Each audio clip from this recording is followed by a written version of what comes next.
In Module 1B, we're talking about the sky and the seasons, and in this section, we're going to talk about the sky. So this is an introduction. Oh, some basic definitions with this very not to scale picture here, just to make sure you know the moon orbits around the Earth, and the Earth orbits around the sun. A definition of the year, that's the time it takes the Earth to orbit the sun one time, and a day is the time it takes for a planet, such as Earth, to rotate on its axis one time. The directions are all about that rotation, and the east side is the direction where things rise. Okay, you know what rise means? That means when things come up above the horizon as seen by an observer.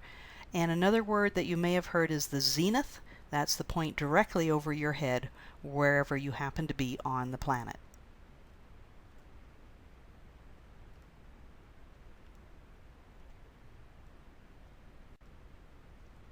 Few distances and things that you should be aware of, because we can't use the usual inches, miles, kilometers. We talk about an astronomical unit. That is the average distance from the Earth to the Sun. It's about 93 million miles from here to the Sun. Light year is a distance. 1 light year is the distance that light can travel in a year, and that is a huge distance. Don't be confused about it being a unit of time, but it is the distance light travels in a year. Other distances in light travel time, well, light from the moon, 1 second. Light from the sun, 8 minutes. So 1 AU is 8 light minutes long. Nearest star is about 4 light years away, so it takes 4 years for the light to travel to us from the nearest star. Okay, not our sun. I know technically it is a star, but I mean the nearest star to our sun. How long does it take for the Earth to go around the sun? Well, a day. Yeah? 24 hours. 24 hours? What do you reckon, cuz? Is it 24 hours? Obviously a day, yes. A day, I hope. I know it takes 90 minutes for the space station to go around the Earth. $350. No, 1 day. Is it 1 day? I don't know. What is it? That's 1 year. Oh, like a year. A year. 1 year.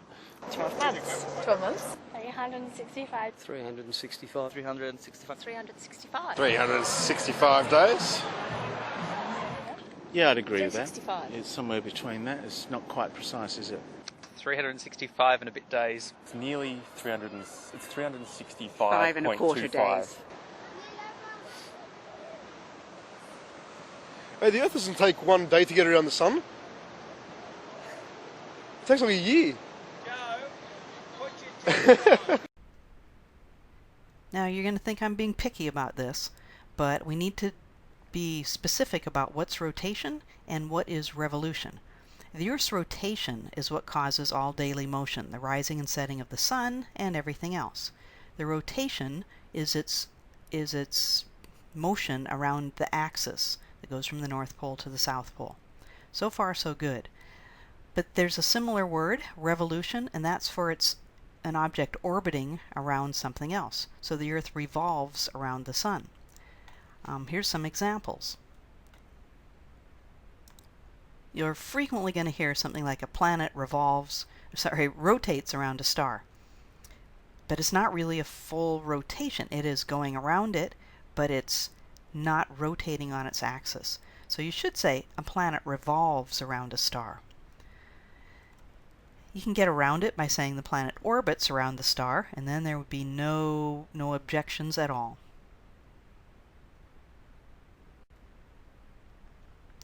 So as Earth rotates, objects rise and set, and you can see on this animation it looks like the objects are going around the Earth, but you know that rotation is due to the Earth, that the rising and setting is due to the Earth rotating.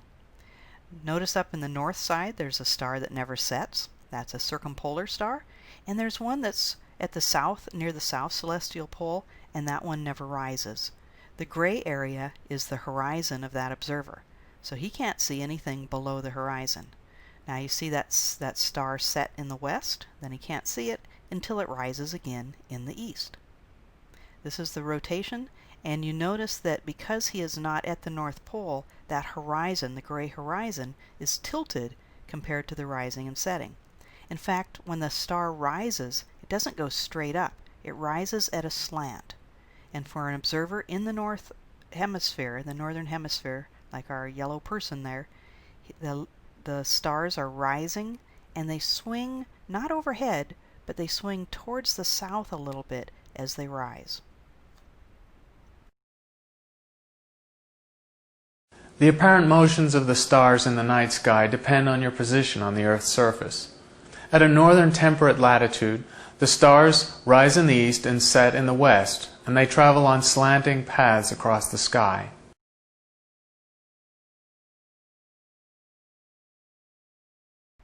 This picture shows the entire western horizon from the north to the south on the left, right and the left. Can you see how the stars in this time lapse are rising straight up, or in this case setting straight down? That's an indication that this has to be a picture taken at the equator. At the equator, the stars really do rise straight up. The ones that rise due east will go straight overhead, and they will go over the observer's head and set due west.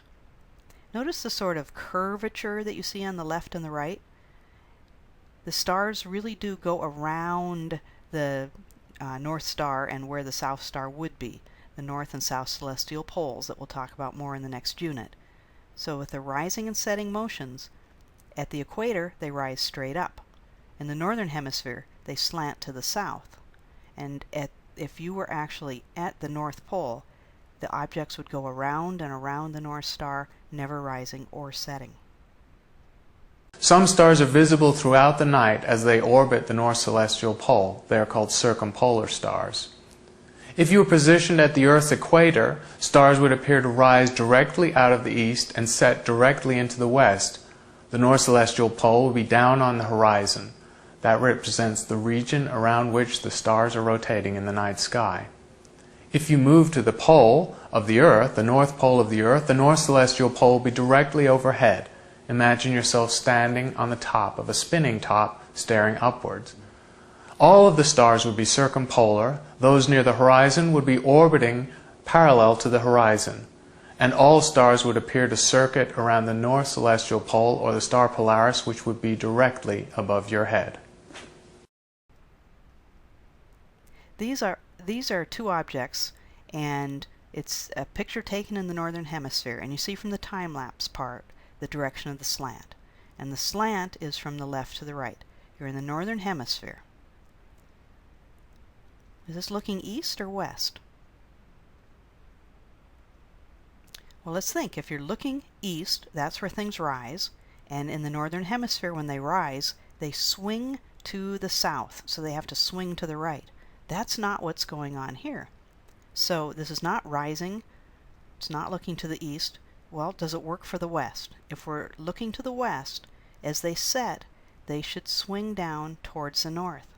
And yes, that's exactly what we're seeing here, is that we're looking towards the west, and the objects are slanting towards the north as they set.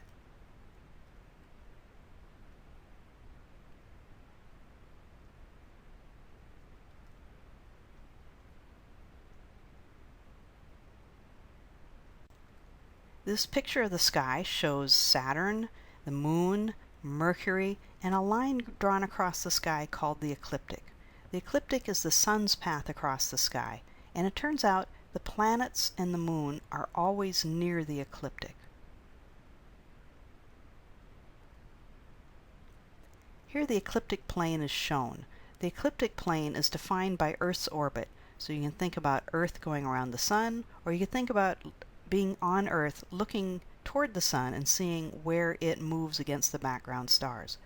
That plane of the ecliptic is defined by Earth's orbit, but all of the planets are approximately in that plane of the ecliptic. This little drawing is pretty accurate for giving the idea that all of the planets are in the same flat plane.